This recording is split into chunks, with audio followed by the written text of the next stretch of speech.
Hi అండి. అందరికీ నమస్తే. ఈవేళ 25 జూన్ 2025 యొక్క కరెంట్ అఫైర్స్ చూద్దామండి. ఇది ఎడిటోరియల్ హిందూ న్యూస్ పేపర్‌లో వచ్చిన న్యూస్ అండి. 25 జూన్ 2025. ఫస్ట్ ఆఫ్ ఆల్ వచ్చి why no FIR against justice Varma. ఎంపీలు అడిగారనమాట. లా ప్యానెల్‌లో ఎంపీస్ అందరూ కలిపి అడిగారు. జస్టిస్ వర్మ మీద ఎందుకు ఎఫ్ఐఆర్ అనేది ఫైల్ చేయలేదు అని. అసలు ఈ జస్టిస్ వర్మ గారి ఇంట్లో అనమాట అమౌంట్ అనేది దొరికింది. అంత అమౌంట్ దొరికిన 3 months అయింది ఇప్పటి వరకు. దాని మీద ఏ ఎఫ్ఐఆర్ కూడా ఎందుకు నోట్ చేయలేదు అనేది న్యూస్లోకి వచ్చిందనమాట. అసలు జస్టిస్ని ఒక హైకోర్టు జస్టిస్ని అరెస్ట్ చేయాలంటే ఏమేమి ఉన్నాయి, ఏమేమి ప్రొసీజర్ ఉన్నది అనేది తెలుసుకోవాలి. ఫస్ట్ 1991లో K Veeraswamy judgement in Supreme Court ఏం చెప్తుందంటే చీఫ్ జస్టిస్ ఆఫ్ ఇండియాని మస్ట్ కన్సల్ట్ చేయాలన్నమాట before a criminal case to registered against high court judge. ఒక హైకోర్టు జడ్జి మీద ఒక క్రిమినల్ కేసు కట్టాలంటే ముందుగా చీఫ్ జస్టిస్ ఆఫ్ ఇండియా దగ్గర ముందు కన్సల్ట్ అవ్వాలని చెప్తున్నారన్నమాట. జడ్జెస్ ఎంక్వైరీ యాక్ట్ 1968 ఒక removal of A judge of A high court ఏం చెప్తుందంటే ఒక రిమూవల్ మోషన్ అనేది ఒక పిటిషన్ అనేది 100 members ఏంటి లోక్సభలో ఒక 100 members లేకపోతే 50 members ఫ్రమ్ రాజ్యసభ నుంచి ఒక మోషన్ని ప్రవేశపెట్టి అది ఏం చేయాలి, ఆ స్పీకర్ మామూలుగా లోక్సభ అయితే స్పీకర్ ఉంటారు కదా, రాజ్యసభ ఏంటి ఉంటారు, చైర్మన్ ఉంటారు, వాళ్ళకి సబ్మిట్ చేయాలన్నమాట. అది స్పీకర్ కానీ చైర్మన్ కానీ ఆ మోషన్ని అడ్మిట్ చేయొచ్చు, డీఅడ్మిట్ చేయొచ్చు. ఒకవేళ ఆయన అడ్మిట్ చేస్తే అప్పుడు ఏం చేస్తారు, ఎవరైతే అడ్మిట్ చేశారో వాళ్ళు 3 members ప్యానల్ని అపాయింట్ చేయాలన్నమాట. ఆ 3 members ప్యానల్ ఏంటంటే chief justice R judge of A supreme court ఒకళ్ళు, లేకపోతే chief justice of A high court, A distinguished jurist. వీళ్ళ ముగ్గురిని ఎంక్వైరీ చేసి అది నేరం ఆయన గిల్టీ అని ఫామ్ అయితే అప్పుడు నెక్స్ట్ స్టెప్ ఏంటంటే అది ప్రెసిడెంట్ దగ్గరికి వెళ్తాడు. అప్పుడు ఆ ప్రెసిడెంట్ ఆ జడ్జిని రిమూవ్ చేస్తాక అధికారం ఉంది. అప్పటి వరకు జడ్జిని నార్మల్గా రిమూవ్ చేయలేరు అన్నమాట ఆయన మీద ఏ కేసు ఉన్నా. ఎందుకు అంటే ఒక జడ్జి అనేది ఒక న్యాయం కాపాడడానికి ప్రముఖ వ్యక్తి. దీన్ని రాజకీయాన్ని ఇన్ఫ్లుయెన్స్ చేసి ఎవరికాళ్ళు ఏ రాజకీయ నాయకులు కొత్త వాళ్ళు వస్తే వాళ్ళు ఎక్కువ ఇన్ఫ్లుయెన్స్ వాళ్ళ మీద పడి వాళ్ళకి కావాల్సినంతగా న్యాయం మార్చుకోకుండా ఉండడానికి ఇంత స్టెప్ బై స్టెప్ ప్రాసెస్ చెప్పారన్నమాట. ఒక జడ్జిని ఒక కేసు పెట్టాలంటే చీఫ్ జస్టిస్ ఆఫ్ ఇండియా దగ్గర ముందు కన్సల్ట్ అవ్వాలి. నెక్స్ట్ ఒక 100 members of parliament or 50 members of Rajya Sabha members అది మోషన్ అనేది పాస్ చేయాలి. ఆ స్పీకర్ కానీ ఆ చైర్మన్ కానీ ఆమోదించాక ఒక 3 member ప్యానల్ వేయాలి. ఆ ముగ్గురు ఒక డెసిషన్ బట్టి ఆయన గిల్టీ అయితే అప్పుడు ప్రెసిడెంట్ దగ్గరికి వెళ్ళాలి. అప్పుడు ప్రెసిడెంట్ అనేవాడు ఆ జడ్జిని రిమూవ్ చేస్తారు. తర్వాత ఎంక్వైరీ పడి అప్పుడు ఎఫ్ఐఆర్ రిజిస్ట్రేషన్ చేసి అప్పుడు ఆ జడ్జికి శిక్ష అనేది పడుతుంది అన్నమాట. ఎంత ప్రాసెస్ ఉంది. అందువల్ల ఇది హెడ్డింగ్లో ఉంది no FIR against justice Varma అని ఎంపీస్ లా ప్యానల్ దగ్గర చెప్పారు. నెక్స్ట్ వచ్చేసి సస్టైనబుల్ డెవలప్మెంట్ గోల్స్ ఉంటాయి. సస్టైనబుల్ డెవలప్మెంట్ గోల్స్ వచ్చేసి మొత్తం 17. ఇది ఎందుకు న్యూస్లో ఉందంటే సస్టైనబుల్ డెవలప్మెంట్ రిపోర్ట్ అనేది ఒకటి రిలీజ్ చేసింది. ఎవరు, UN sustainable development solution network అనేది సస్టైనబుల్ డెవలప్మెంట్ గోల్స్ మీద ఒక రిపోర్ట్ రిలీజ్ చేసింది. అందులో మన ఇండియాకి వచ్చి ఇండియా ఫస్ట్ టైం అన్నమాట టాప్ 100లో ఉన్నాం. ఈసారి ఇండియా ర్యాంక్ వచ్చి ఏంటంటే 99th ర్యాంక్ వచ్చింది. అసలు 15 సస్టైనబుల్ డెవలప్మెంట్ గోల్స్ కంపల్సరీ మనకు తెలిసి ఉండాలి. ఎందుకంటే మన ఇండియాలో ఏ డెవలప్మెంట్ ఏ ప్రోగ్రామ్ జరిగినా మ్యాక్సిమం 17 సస్టైనబుల్ డెవలప్మెంట్ గోల్స్ని మ్యాక్సిమం కవర్ అవుతాయి. కంపల్సరీ ఆ సస్టైనబుల్ డెవలప్మెంట్ గోల్స్కి మ్యాక్సిమం ఛాన్సెస్ వస్తాయి. ఆ 17 సస్టైనబుల్ డెవలప్మెంట్ గోల్స్ ఏంటంటే జస్ట్ ఒకసారి వినండి, గుర్తుపెట్టుకోవాల్సిన అవసరం లేదు. కానీ సస్టైనబుల్ డెవలప్మెంట్ గోల్ అనేది మనం బ్రెయిన్లోకి రావాలి అనగానే. ఫస్ట్ వచ్చేటప్పటికి నో పావర్టీ ఉండకూడదు.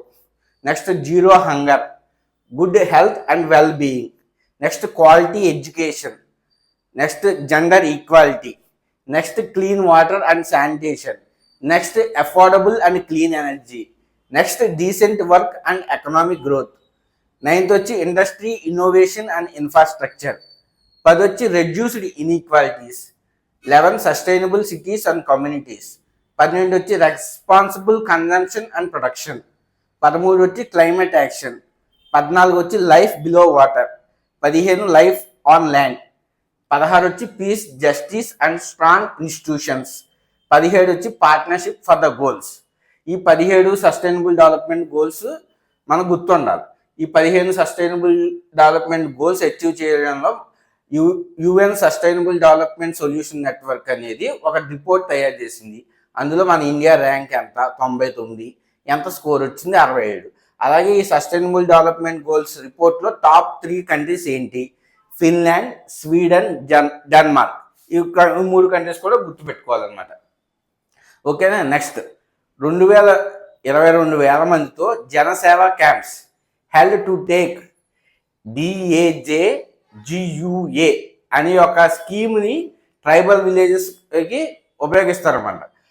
22,000 జనసేవ క్యాంప్స్ ఉపయోగించి ఈ ట్రైబల్ విలేజెస్ స్కీమ్ అనేది ఏం చేశారు, నిర్వహించారన్నమాట.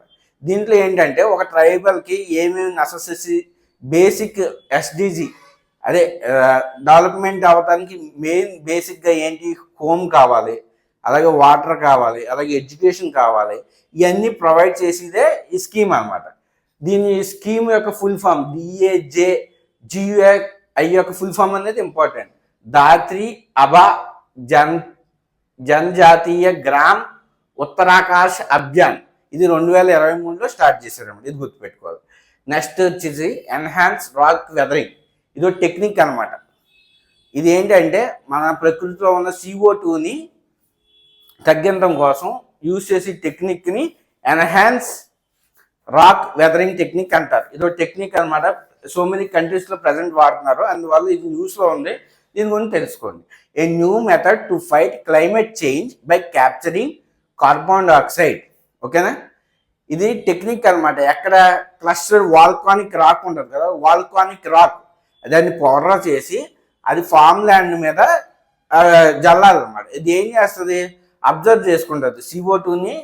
ఎయిర్లో కానీ సాయిల్లో కానీ ఎప్పుడైతే వాటర్ కాంబినేషన్ జరిగిందో ఇది ఎయిర్లో కానీ సాయిల్లో కానీ ఉన్న ఆ యొక్క కార్బన్ డైఆక్సైడ్ని అబ్జర్వ్ చేసుకుంటుంది. ఈ వెదరింగ్ అనేది ఏంటంటే breaking of rocks by carbonic acid which form CO2 in air or soil when dissolved in water. ఎప్పుడైతే వాటర్తో డిసాల్వ్ అయిందో ఇది అప్పుడు మట్టుకే ఆ ఎయిర్లోని వాటర్లోని ఉన్న కార్బన్ డైఆక్సైడ్ని అబ్జర్వ్ చేసుకుంటుంది. ఇది వెదరింగ్ టెక్నిక్ అనేది న్యాచురల్గా ఎప్పుడు ఒక్కర్ అవుతుందంటే when rain falls and water. ఎప్పుడైతే వర్షం పడుతుందో రాక్స్ మీద and process can look away from CO2 from air. ఈ ప్రాసెస్ అనేది మనం చూడకూడదు. దీన్ని ఏమంటారంటే బైకార్బోనేట్. ఆ కార్బన్ డైఆక్సైడ్ ఎయిర్ నుంచి సాయిల్ దగ్గర నుంచి తీసుకున్న తర్వాత అది ఎలా తయారవుతుందంటే bicarbonate CO3 or eventually limestone అంటారు దాన్ని. ఓకేనండి, ఇది గుర్తుపెట్టుకోవాలి. నెక్స్ట్ ఇది వచ్చేటప్పటికి ఏంటి, CO2. ఇది క్లైమేట్కి సంబంధించింది. ఇది సస్టైనబుల్ డెవలప్మెంట్ గోల్లో ఒకటేనే. Next 2 billion people don't have safe drinking water. ఇది మెయిన్ ఇంపార్టెంట్ అండి. సేఫ్ డ్రింకింగ్ వాటర్ ప్రతి మనిషికి కావాల్సిన నిత్యావసరంలో సేఫ్ డ్రింకింగ్ వాటర్ అనేది ఇంపార్టెంట్ అనమాట. ఈ సేఫ్ డ్రింకింగ్ వాటర్ దొరక చాలా మంది చాలా ఇబ్బందులు పడుతున్నారు వితౌట్ ఫిల్టరేషన్. ఏదో రిచ్ పీపుల్ అనేది RO వాటర్ అవి వాడతారు, కానీ జనరల్ పీపుల్ ఏమీ ఫిల్టరేషన్ లేకుండా ట్యాప్ వాటర్ తాగుతున్నారు. దీని గురించి ఒక ఆర్టికల్ వచ్చింది, రీడ్ చేయండి. ఇది కూడా సస్టైనబుల్ డెవలప్మెంట్ గోల్లోనే ఒకటి. అసలు మెయిన్ ఇంకోటి చెప్పలేదు. సస్టైనబుల్ డెవలప్మెంట్ గోల్స్ అనేది బై 2030 కల్లా అచీవ్ చేయాలి. ఈ సస్టైనబుల్ డెవలప్మెంట్ గోల్స్ అనేది 2030 లోపు అచీవ్ చేయాలని మన ఇండియా అనుకుంటుందండి. Sustainable development goals. Next the need for gender equality in urban bureaucracy. Gender equality అంటే మగవాళ్ళు ఆడవాళ్ళు ఇన్ అర్బన్ యూనివర్సిటీ. అర్బన్ అంటే తెలుసు కదా, మనం ఉన్నది రూరల్ అంటే మన విలేజెస్ ఇవన్నీ రూరల్ ఏరియాస్. అర్బన్ అంటే బాగా డెవలప్ అయిందని అర్బన్ అంటారు. ఇక్కడ ఏంటి, the need for gender equity in urban bureaucracy. ఇక్కడ ఏంటో చూద్దాం. 73 and 74 అమెండ్స్ ప్రకారం 33% ఉమెన్స్కి రిజర్వేషన్ ఇచ్చారు. ఎక్కడ, పంచాయతీ రాజ్ ఇన్స్టిట్యూషన్స్లో, అర్బన్ లోకల్ గవర్నమెంట్లో. అండ్ కొన్ని స్టేట్లు 50% చేసుకున్నాయన్నమాట. 17 స్టేట్స్ అండ్ ఒక యూనియన్ టెరిటరీ. ఇది ఎందుకు వచ్చిందంటే న్యూస్, ఇప్పుడు అర్బన్ ఏరియాస్లో లేడీస్ ట్రావెల్ చేస్తూ ఉంటారు డిఫరెంట్ డిఫరెంట్ ఏరియాస్కి. అక్కడ టాయిలెట్స్ అని, వాళ్ళకి కావాల్సిన సౌకర్యాలు, ఈ ఇన్ఫ్రాస్ట్రక్చర్ డెవలప్మెంట్ అంతా మెయిల్ పర్సన్స్కి తగ్గట్టుగానే డెవలప్ అయ్యిందన్న ఉద్దేశంతో ఈ ఆర్టికల్ వచ్చిందనమాట.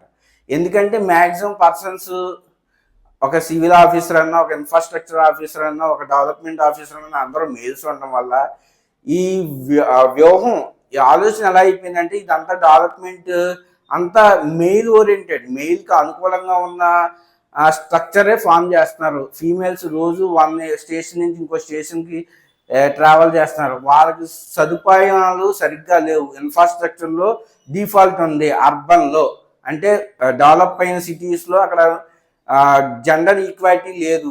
మేల్స్కి ఇచ్చినంత ప్రయారిటీ ఫీమేల్స్కి ఇవ్వలేదు. ఫీమేల్స్ కూడా కావాల్సిన సౌకర్యాలు సదుపాయాలు సమకూర్చాలనేదే దీని ఉద్దేశం అనమాట. Next, a reset in west Asia, deescalation for the world.